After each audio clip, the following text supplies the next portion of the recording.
Akkam jirtu? Good morning. Good morning. Good morning. Akam bultan naga bultan.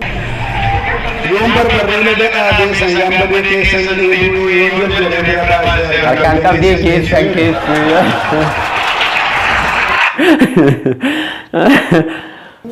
Ashama hordoftoota maatii chaanaalii King Caalaa hundi keessan akkam fayyaa keessanii jira galata rabbii isaaf haa galatu nagaa fuudhaadhaas deebi'ee dhufee jira.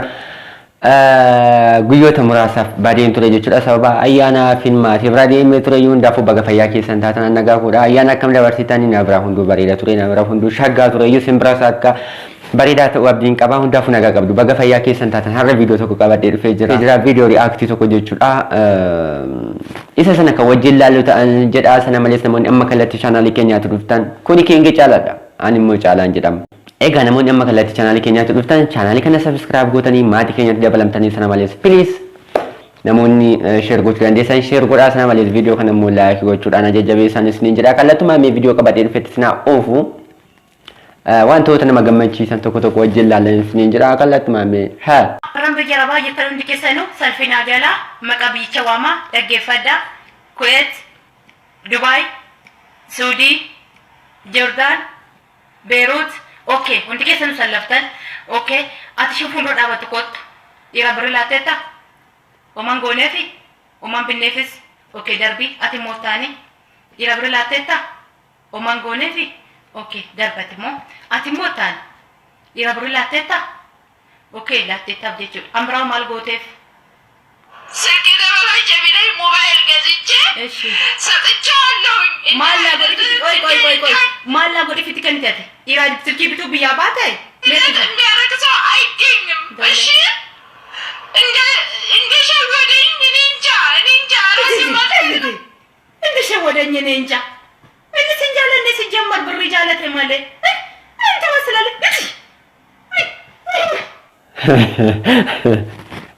Baay'ee jettan talee kuni maadhaafi gar tokko barnoota isinii ta'a gar tokko immoo bakka waan danfataan nama wayiiti hundaa mee ittaafuuf nu walumaa galatti ittaafuuf. Wayne ittaabba. Ishiin jalqaba nama laallattee fakkaata nama laallattee tokkichatti kennaa inni immoo afuufee ishii dhiisee miraaba. Akkamitti shakkanu ilaalamee dhugaa rabbi baay'ee cakkanee ture.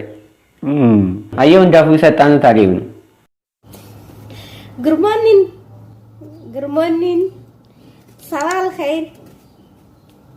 Namat mabarre. Akam bultan naga bultani. Amantahu min harare. Dana darachuu min amarik. Akkasi malee dhugaa itti mun akkasi. Dubartii kan yeroo baay'ee TikTok irratti argaa ture natti tolti bakka akkasumas natti tolti nama guddoo na fakkaate. Natti hundaafuu aboonu jira. Aku jualan garin shebi sini ada orang. Jumlah nama mesti ya atin ala buk. Yo bilti nada de kuta hunde ke sirti wante. Jumlah bicara mesti pakai sinjir tu. Mau sobna ya ki bilti gina makan nyate mal makan nyate. Kamu wan be serbu danda ala buk. Mali kita. Aku mana nanggu bina ya ala tush. Mana itu? Abba wan berbadi. Mina ini tu. Jim mali jim sirbu min aynat no abba be do bay de sirbu mal tugal badu nama bugde bo jolle taka tazia jolle ona kani to kama chamara yagi ala buku mirkan kabwani wante de sirbu jimma yo sirbe makasinya de adesa gowa kana ni wallahi doni aiba doni mamma tere di amana namanya ne Bicara kalau ada itu Garuu haasaan beeku maal akka ta'e afaan arabiffaa fayyadamanatti fakkaate ala buukum jechuun waan isaan beeku tish jechuun waan isaan beeku garuu arabni isaa akkasuma natti toleera. Min haynas no al buukum al tish yeroo jedhu waa magaarii araba wayii natti fakkaate hundaafuu aboo sitti haa tolu mootora oofan.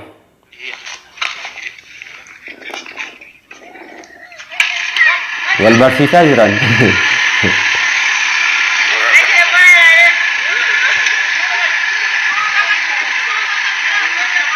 Barachaa jiru.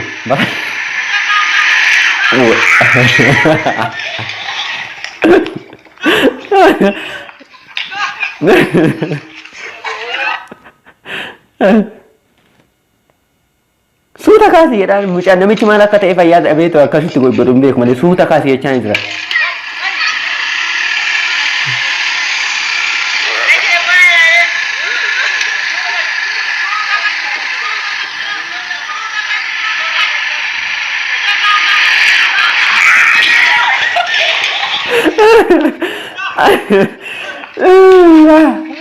Gommaan ragati namichi ofii lafa dha'e namichi lafaan abeet abeet. Dhiironni tokko tokko biyya arabaa ta'anii jechuudha maal akka hojjetan waama osoo hojii magadaanaa ta'e wayii hojjechaa jiranii akka waan konkolaataa oofanii akka waan kaampaanii wayiitti sochoosanii wayii fakkaata garuu namni tokko tokko dhugaa isaa hima waan akkasii keessa osoo jirru akkamittiin jiraan. Salaamu alaikum warahmatullahi wabarakatuh. Ijoollee Oromoo amma nuti kunis dhiira biyya Arabaa jedhamna yookaan dhiira biyya Suudii jedhamnee waamamna jechuudha. Kan akkana otoo fukkaan nurra yaatu badhee biyya Arabaa keessa dalagataa. Soomaa waliin gubaan isa kana mukayyamni kan Rabbiin jiru inni kan namaa immoo dhufuu hin danda'u jechuudha. Kana keessa gubataa soomaa dalagataadha jechuudha. Nuti akka itti waamna. Obboleeyyan kiyya Rabbii jecha du'aa'ii ajaa'ibaa naa godha. Akkuma Rabbii rizqii kiyya harka namaa fi kiisha namaa kaa'e kana kiisha namaa fi harka namaa keessaa baasee kiisha kiyya naaf kaa'utti jechuudha. Ammas warroota naga kiyyaa badhee biyya Arabaa keessatti gubataa dalagataaran jireenya gadadoo fi adda addaa keessa darbanii ofsanii dalagataaran kanaaf du'aa'ii godhaa isiniin jedha. Kana fakkaatti wallaahi dalagaan biyya Arabaa parsantii 100 keessaa 25 qofa kan biyya akka gaariitti dalagatu kaan akkuma kiyyaa kanatti rakkatee dalagata jechuudha. Kunoo re'ee tiksee re'ee ilmee waa meeqa waadanuuf jira gaa kana fakkaatti jechuudha.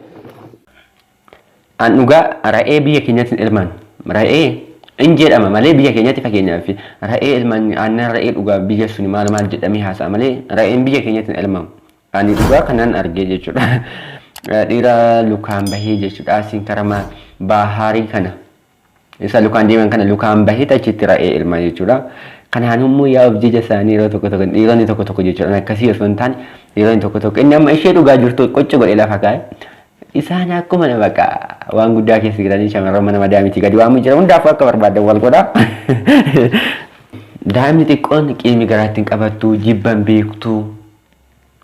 Jaalala osoo yeroo hunda waa'ee jaalalaa barsiisanii yeroo hunda waa'ee guddinaa barsiisanii yeroo hunda waa'ee ciminaa osoo barsiisanii fedhu. Daan jedha daa'imni tokko.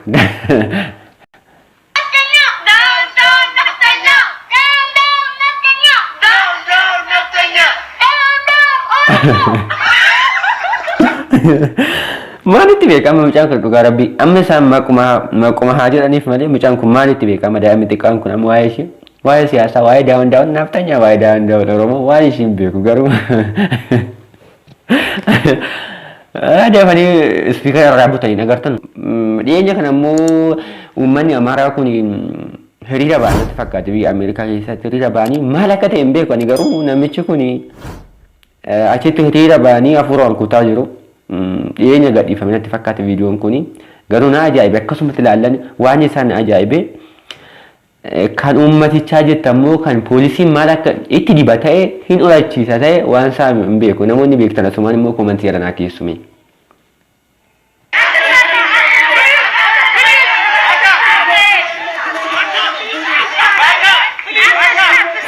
Mucaa surreen irraa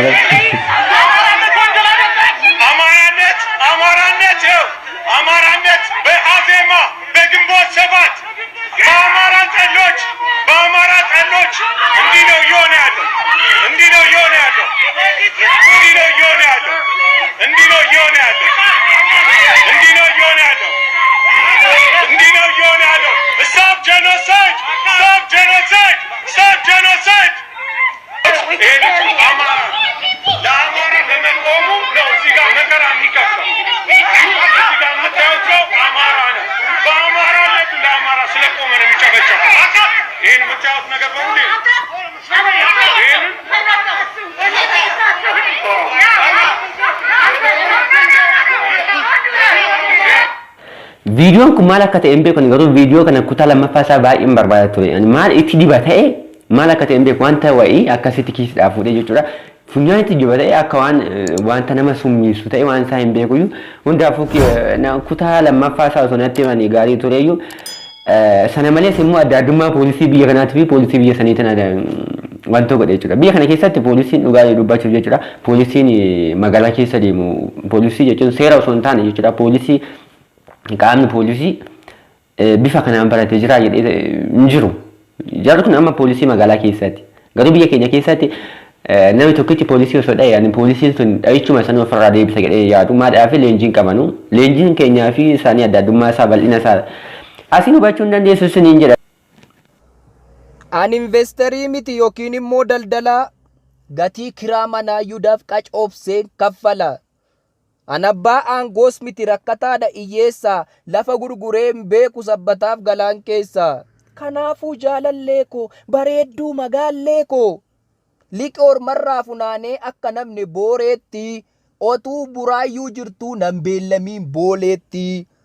Akkititti na yaadduuf akkin jiru gargari narraan eeggatii maaloo gosa piizaa bargarii meenuurran sakatta'iin chiikee naatiif lazzaanyaa hani jaanoo argeen beeku na dhoofsifta maggaanyaa infunaaniin giiftii koo akaakuu aafaaf baalaa yoo dhugaa na jaallatte shayiin itittuu caalaa. Jedhe lataa laqana eeggam nama ogeessa kaantoon. Ogeessa walalooti baay'ee nama cimaadha jechuudha. Walaloon sanatti tollaan sinaaf feerensiin jedha hordoftoota koo. Namoonni beektan jechuudha Dr. Zalaalam walaloo Oromoo afaan Oromootiin katabuudhaan beekaman jechuudha. Nama cimoodha. Baay'ee nama kitaaba hedduus barreessanii. Walaloo isaa keessa immoo walaloo paartii ta'e wayii sinaaf feera jedhanii yaadee baay'ee walaloo sarara afuriitii ofuma isaaniitii dubbisan waltajjii ta'e irratti jechuudha. Waan itti gammadeef isinis gahuu barbaada jechuudha.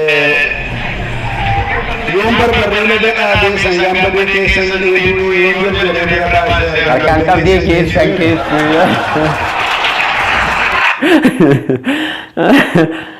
Egaa hordoftoota chaanalii koo viidiyoon qabadhee dhufe kana fakkaata.